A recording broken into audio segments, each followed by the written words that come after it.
Bonjour à tous, chers amis, nous sommes à la veille de Rosh Hashanah dans quelques jours. Une année particulière, l'année de Hakel. Non, Shakol. L'année particulière puisque c'est une année de Hakel, une année du rassemblement, et c'est ce qu'on va voir aujourd'hui ensemble aujourd'hui. Comment cette année est particulière, bénéfique en termes de bénédiction.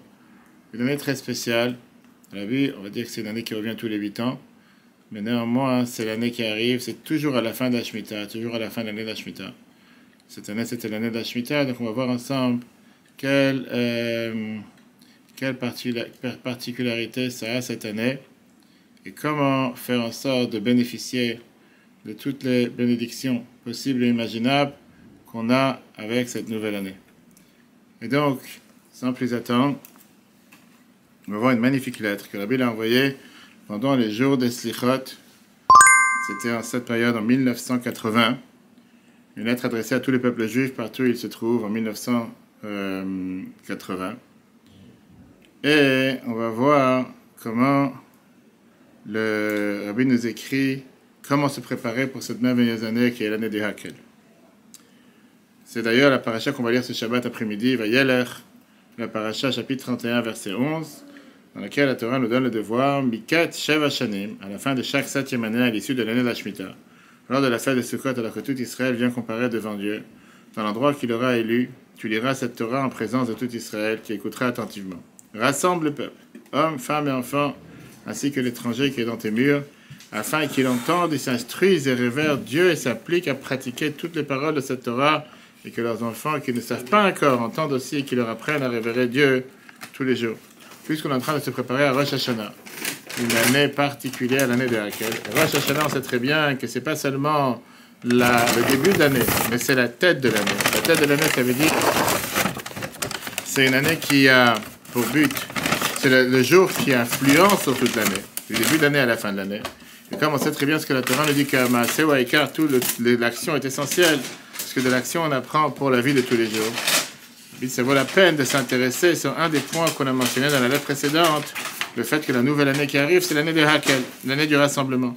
Avec cette mitzvah qui existait au temps du temple, on va voir quel sens ça a pour nous aujourd'hui, puisque tout le monde se demande la question, on n'a pas de temple aujourd'hui, donc apparemment, qu'est-ce que ça me fait comme différence, le fait que c'est Hakel. C'était une mitzvah générale quand le Beth Amikdash existait, pour rassembler tous les peuples juifs, hommes, femmes, enfants, en tant qu'un seul groupe, une seule communauté, pour les encourager, c'est la 8e année, pour les encourager à avancer dans la Torah et les mitzvot, et les renforcer dans la émouna, dans la foi et dans le judaïsme. Donc ça, c'était en général. Qu'est-ce que ça veut dire les rassembler comme un kahal, comme une communauté, comme un seul groupe? Les rassembler comme un seul groupe, l'idée derrière, c'était que, en général, tu as ce qu'on appelle un rassemblement de plusieurs individus différents qui se réunissent pour un seul but, pour arriver avec des forces particulières, pour pouvoir faire ce qu'il faut faire, pas seulement faire ce qu'il faut faire, mais surtout, quel est le but pour lequel Dieu les a demandé de se rassembler? Mais c'est quoi? C'est à Khalamoued? Non, alors officiellement c'était pendant Sukkot, on va tout de suite voir. Normalement c'était pendant Sukkot, mais l'année de Hakel, c'est toute l'année qui était Hakel. Ah, je Donc, l'ai fait. exact, donc revenons. Il y a 8 ans, je l'ai fait. Tous les 8 ans, exactement. Oui. Je l'ai fait. Donc revenons avec, c'est écrit dans la paracha qui te voit la première lettre, qui est la lettre que la Bible écrit puisqu'on est à la fin de l'année 1980, et on se prépare à la nouvelle année. La préparation de cette année, même si on a parlé de ça plusieurs fois, c'est quelque chose d'actualité. Le fait que cette année qui se termine, c'était l'année de la Shemitah, Shabbat Lashem, l'année sabbatique pour Dieu, et l'année qui arrive, c'est l'année de Hakel. C'est quoi la mitzvah de Hakel? Comme on l'a dit tout à l'heure, que tous les 7 ans, à la fin de la Shemitah, quand le peuple juif montait au Beth Amikdash, au temple, pour la fête de Sukkot, il fallait rassembler tout le peuple juif, Nashim, Betaf, hommes, femmes et enfants, inclus les bébés.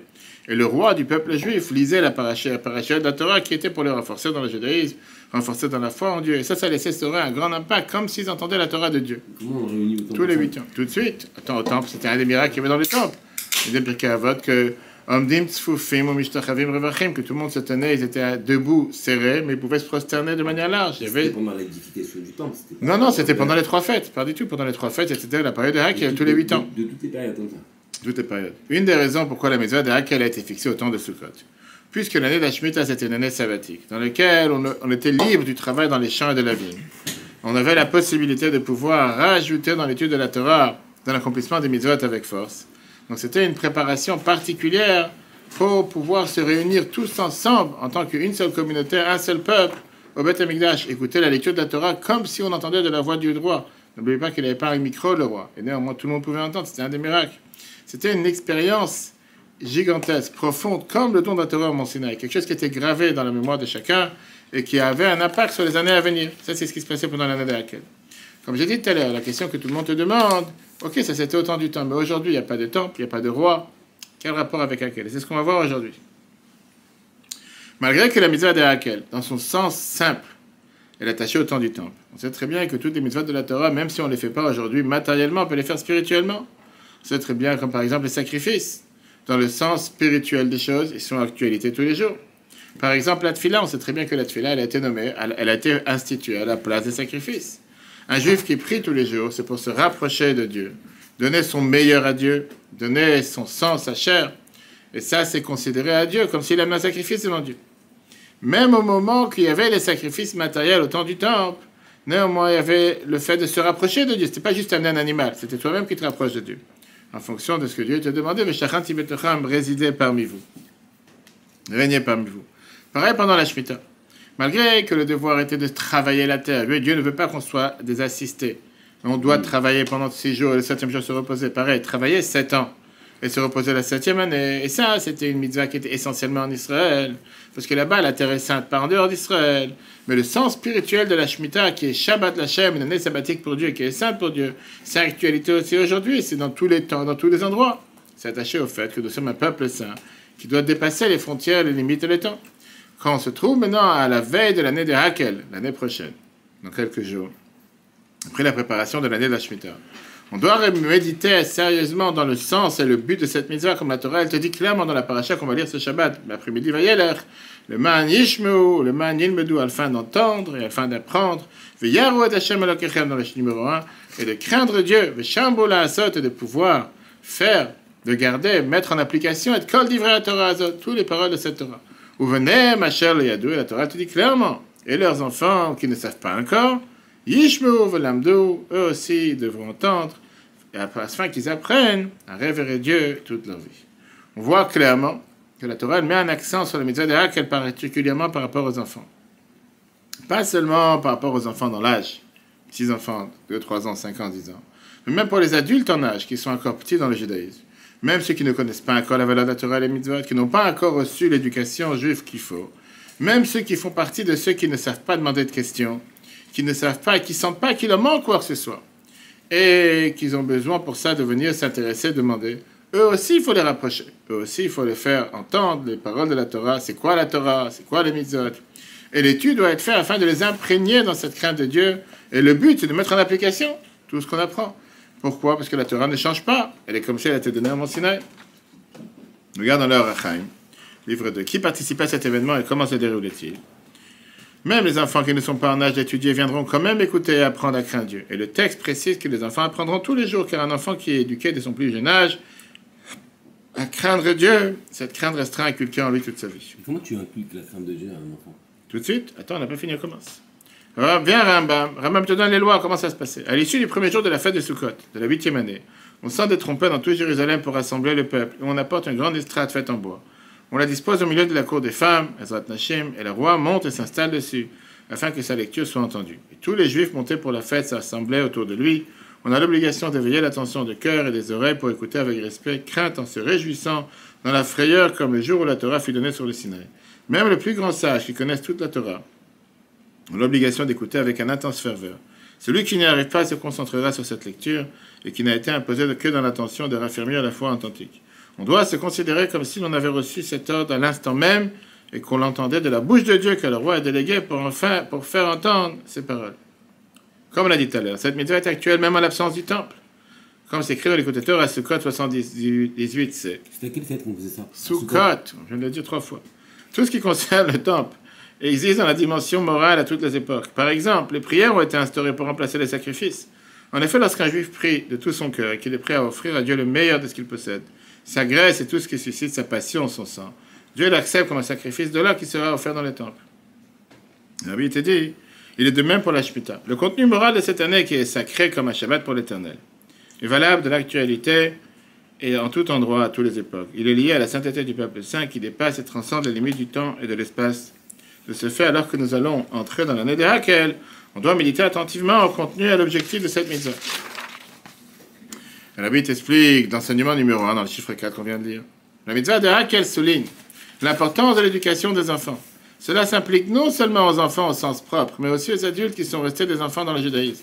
Tous ceux qui ne savent pas, qui pour quelconque raison, n'ont pas encore reçu une bonne éducation, et même ceux qui appartiennent à la catégorie de celui qui ne sait pas poser de questions, qui ne savent pas et ne ressentent même pas qu'ils ont un manque et un besoin de poser des questions. De telles personnes doivent aussi être rassemblées. On doit leur apprendre ce qu'est la Torah, ce qu'est une mitzvah, apprendre au point de se pénétrer de crainte de Dieu, et surtout qu'ils s'appliquent à pratiquer toutes les paroles de cette Torah, qui ne sera pas changée, mais restera telle qu'elle fut donnée au Mont Sinaï, et tout cela sera comme s'il entendait de la bouche de Dieu. Rabbi termine cette première lettre en te disant que Dieu fasse que la volonté de que chacun d'entre nous fasse tout ce qu'il faut pour renforcer, s'approfondir, dans publiant le judaïsme dans la vie de tous les jours, soit soi-même, soit dans son entourage, avec toutes ses forces. Et ça va rajouter dans l'activa Vechatima Tova, être inscrit Israël pour le bien dans tous les domaines matériellement et spirituellement. Et tous les peuples juifs vont mériter la Géoula par ça, que déjà maintenant on va être réunis avant Rosh Hashanah avec Mashiach à Jérusalem, avec mes souhaits de Ktiva Vechatima Tova. Ça, c'était la première lettre dans laquelle Rabbi définit la mission de cette année, l'année de Hakel, qui est chacun doit tout faire pour rassembler le maximum de juifs, propager le judaïsme et enseigner la Torah et les mitzvot au maximum de juifs possible. Mais là, on va rentrer dans la deuxième lettre, qu'on a commencé au début tout à l'heure, dans laquelle Rabbi vient et t'explique qu'est-ce que ça veut dire se réunir en tant qu'un kahal, en tant qu'une communauté. Malheureusement, dans la communauté, tu as parfois des gens qui viennent et qui te disent c'est pas ma communauté, c'est ta communauté, c'est votre communauté, moi j'ai ma communauté. Puis la Torah te dit que c'est quoi un kahal? Qu'est-ce que ça veut dire une assemblée? Regarde dans le texte 5. Quelle est la définition d'un assemblée, un kahal? La Gemara Sotas, chapitre 30, page 34a, te dit une charge qu'un homme porte seul, sans aide extérieure pour poser la charge de ses épaules, constitue le tiers de la charge qu'il aurait pu porter si une tierce personne l'avait aidé pour le positionnement. Quand on porte quelque chose à deux, ou à plusieurs, on a beaucoup plus de facilité à porter chaque chose.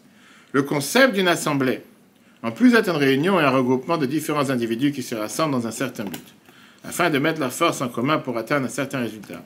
C'est surtout la création d'un point fondamental. Une nouvelle existence est créée. Une assemblée pouvant agir et atteindre des résultats qui sont hors portée d'un individu en tant que tel. Et comme on voit clairement que pour porter quelque chose de lourd, on a besoin, c'est beaucoup plus facile de le faire quand il y a quelqu'un d'autre qui t'aide. Donc, à part le fait d'habiter que tu as ici une nouvelle entité qui vient d'être créée, une assemblée qui n'existait pas encore, qui est capable de faire quelque chose que même des individus tout seuls ne pouvaient pas faire, comme on voit par exemple quand on devait faire le temple pour Dieu, on avait besoin d'avoir de 13 ou 15 différents matériaux, l'or, l'argent, le cuivre, le pourpre, le carlate, etc. Et avec l'association et le partenariat des hommes, des femmes, et comme les Chachamim nous disent, même les petits. Après, on avait les Chachmelev, les grands savants, les architectes, Betzalel, Oliav, Moshe Rabbeinu qui était sur eux. Et seulement avec tout cet ensemble, on a pu créer le temple. On a pu faire un mikdash. Et ça a amené à Veshacham Tibetocham que Dieu l'a régné parmi chacun d'entre nous. La construction du Mishkan dans les 6 et la sainteté d'une synagogue. On voit clairement qu'il fallait regrouper différents éléments et avoir la participation active des hommes, des femmes et même des enfants. Puis il y a ceux qui possédaient la sagesse du cœur, Betzalel, Aholiav, au-dessus de tous, Moshe notre maître. C'est seulement grâce à tous ensemble que l'on fut en mesure d'agir, de monter et de dresser un sanctuaire dans lequel Dieu réside en nous. Il réside au sein de chacun. J'avais dit que c'est la même chose pour une synagogue. Il en est de même pour le petit sanctuaire, la synagogue, la Gemara Megillah 29a. Lorsque 10 juifs se réunissent pour prier, la synagogue abrite une entité nouvelle, une communauté. Dieu dit alors, je serai sanctifié parmi les enfants d'Israël. On cite alors le Kaddish, le Baruch Hu, la Kedusha. Ceci a une incidence sur tous ceux qui appartiennent à cette communauté. Chacun est alors un membre d'une sainte assemblée. Pareil pour Hakel. On avait besoin d'être réunis tout le peuple juif. Et à ce moment-là, le roi, il lisait la Torah Neged Kol Israël face à tout le peuple juif. D'une manière de Hakel et Ta'am, de rassembler tout le peuple juif. C'était de transformer le peuple juif en une seule communauté qui venait entendre la Torah comme s'il entendait la bouche de Dieu. C'est le premier jour de Sukkot. Pourquoi c'est vrai Torah? C'est vrai Torah, c'est autre chose. Sukkot, c'était lié à la règle. D'accord? Qu'à ce moment-là, on était tous un, unique, comme le moment de matin de Torah. Regardons dans le texte. Lorsque les enfants d'Israël sont tous communs, s'opère le bénis-nous notre Père. La Bible dit dans le 7, laquelle s'opère par un Kahal qui est uni devant Dieu. Hakel s'opère lorsque tout Israël vient comparaître. et que dès lors la Torah a lu en présence de tout Israël qui est rassemblé, hommes, femmes et enfants, à l'événement du Hakel faisait de tous une assemblée qui entendait la Torah, comme Dieu lui-même. L'événement de Hakel faisait de tous une assemblée, comme un jour où elle fut donnée sur le Sinaï où Israël combat là-bas face à la montagne, comme un seul homme, d'un seul cœur.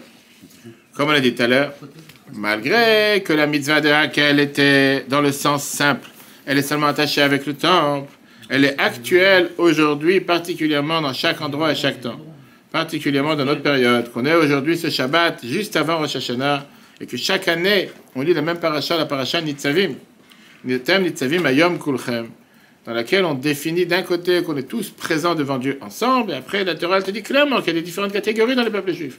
Il y a les chefs de tribus, il y a les têtes, il y a les puiseurs d'eau, les coupeurs de bois. Et tout le monde est uni ensemble pour être en alliance avec Dieu. Et donc c'est pas seulement qu'on est quelques individus qui se mettent dans le même endroit, mais on devient tous un. De toute cette assemblée, on devient une seule personne. Ça devient une nouvelle entité qui est composée de 10 différentes sortes qui composent tout le peuple juif. Chacun, comme un corps, comme on l'a vu dans le cours de mardi. Dans le corps, tu as besoin d'avoir différents membres. Chaque membre a sa place et sa fonction, et ensemble, ça forme un seul corps. Pareil, avec le peuple juif, on forme un seul corps pour pouvoir couronner Dieu à nouveau, lui donner la possibilité de régner sur nous. À nouveau, pour cette nouvelle année, nous accorder tout ce qu'on a besoin en termes de santé, parnassa, et toutes les bonnes nouvelles, et toutes les bénédictions possibles et imaginables. Amen. Regardons dans le 8. Le lien de cette mitzvah avec la paracha Nitzavim et Rosh Hashanah. Vous êtes placés, dressés, aujourd'hui, à Thème Nitzavim. Chapitre 29, verset 9. Vous tous en présence de l'Éternel, vos dieux, vos chefs de tribu, vos anciens, vos préposés, chaque citoyen d'Israël, vos enfants, vos femmes, et l'étranger qui est dans tes camps, depuis le fondeur de bois jusqu'au puiseur d'eau. Bien, l'Admor Azaken s'explique, cette paracha est toujours lue avant Rosh Hashanah. Le mot aujourd'hui faisant allusion à Rosh Hashanah. Aujourd'hui est le commencement de ton action. Souvenir du premier jour. En ce jour, tous les étincelles des âmes se placent et remontent à leur source originelle devant Dieu. Tous se rassemblent et se réunissent pour en faire qu'un. En effet, il en est un grand principe que dans tout ce qui est relevé du côté de la sainteté, la fin est liée au début. Ainsi, chaque juif possède une qualité et un niveau que l'autre ne possède pas. De ce fait, tous les juifs ont recours l'un à l'autre, se complètent mutuellement. Ça a un lien particulièrement au Rosh Hashanah de chaque année. On va voir quelle spécialité ça a avec le Rosh Hashanah qui vient juste après l'année de la Shemitah. Puisque c'est un Rosh Hashanah de Hakel, puisque ça vient après la préparation. Cette année, là, ce Rosh Hashanah, c'est Rosh Hashanah. On vient de finir l'année de la Shemitah. Ah. Donc, puisqu'on vient de finir la Shemitah, c'est toujours ce qui suit. La 8e année, la 7e année, c'est Shemitah, l'année sabbatique, et la 8e année, on fait les preuves exactement. Oui, bien sûr qu'on le fait. Tu peux le faire? Tu dois le faire toi aussi, chacun peut le faire. Je peux le faire aussi, mais chacun doit le faire. C'est une phrase à dire, c'est tout. Peu importe, il faut le faire, on verra après. Pendant toute l'année, pendant l'année de la Shemitah, on est tous unis. Ça s'exprime de manière concrète du fait que chaque chef de champ et de vigne, au temps du temple, c'était sa parnassa essentielle, ça devenait la propriété de tous, puisqu'il ne pouvait plus vendre ce qu'il avait à lui. Il devait abandonner ses champs et ses vignes pour tous les peuples juifs de manière égale. Et donc l'année de la Shemitah, c'est la meilleure préparation pour l'année de Hakel, cette union de tout le peuple juif. Et ces deux ensemble font la base pour continuer cette union dans les années à venir. Regarde dans le 9. L'apport de l'année de la Shemitah pour préparer l'unité de Hakel. Le Kliyakar te dit, l'année de la Shemitah produit également le Hakel, le rassemblement et la paix. En effet, le fait de ne pas cultiver la terre, de ne pas s'approprier les produits spontanés de la terre, et de laisser les pauvres les consommer, tout cela produit certainement la paix. Car tous les disputes proviennent de la conduite de ces mois. C'est un mois lorsque chacun estime que tout lui appartient, ce qui n'est pas le cas dans la 7e année. Le Rabbi te dit, après la préparation de l'année de la Shemitah, un Shabbat pour Dieu, lorsque durant toute l'année, on s'est servi du temps, libéré du travail dans les champs, pour intensifier fortement son étude de la Torah, sa prière et sa pratique des mitzvot. 2, on s'est installé dans un élan d'unité, lorsque chacun renonçait à sa propriété personnelle. Tout cela est une préparation adéquate pour le Hakel, puis l'un et l'autre, la Shemitah et le Hakel, installent les fondements de tout ce qui devrait être accompli dans l'existence quotidienne pendant tous les années à venir. Je vais te dire un exemple très simple, de concret. Quand les Juifs se réunissent, regarde dans le 10, bâtir un judaïsme communautaire. On citera au moins un exemple concret, applicable à l'action. Lorsque quelques Juifs habitent dans un certain endroit, ils doivent bien entendu étudier la Torah et mettre en pratique les mitzvot de la meilleure façon. Mais en outre, ils doivent aussitôt devenir une communauté, bâtir un judaïsme communautaire, créer des institutions éducatives de Torah, avoir un dirigeant de la Torah avec un rav, une nourriture conforme à la Torah avec un shochet, et bien évidemment, une vie basée sur la Torah avec un mikveh, etc. Donc on voit clairement qu'on a tous le devoir de se réunir, de se rassembler au maximum pour faire les mitzvot ensemble. Rabbi termine, puis donc Dieu faire que chacun et chacune intériorise les points qui viennent d'être exposés, afin qu'il s'applique à l'action concrète chaque jour et tous les jours de l'année. Dieu entend la sonnerie de son peuple Israël avec miséricorde. Il bénira tout notre peuple Israël, chacun et chacune en particulier, afin de pouvoir mettre en pratique les mitzvot de la Shemitah et de Hakel, non seulement de manière spirituelle, mais au sens le plus littéral, lors de la délivrance véritable et complète, par notre juste Mashiach. Alors une grande assemblée, Kal, retournera là-bas dans le temple, qui sera reconstruit à sa place. Tout cela sera bientôt et véritable de nos jours, avec mes respects, ma toute bénédiction, afin d'être inscrit et scellé pour une bonne et douce année, de même que pour connaître la réussite dans tout ce qu'il vient de dire, à la fois matériellement et spirituellement. Que Dieu fasse qu'on puisse partager que des bonnes nouvelles avec Shana Tova, Aktiva Vachatima Tova pour tous. Shabbat Shalom. Le cours sera en replay sur l'application eTorah, le site eTorah.fr. Que Dieu veut l'année prochaine continuer à avancer dans la Torah et les mitzvot, se réunir avec Mashiach et Yerushalayim avant Sukkot. À ce moment-là, on fera le vrai Hakel. Le rassemblement de tous les peuples juifs partout où ils se trouvent. Shana Tova, Shabbat Shalom. Que des bonnes nouvelles pour tous. Et continuons à s'efforcer de mettre en application tous ces enseignements de la Torah dans la vie de tous les jours.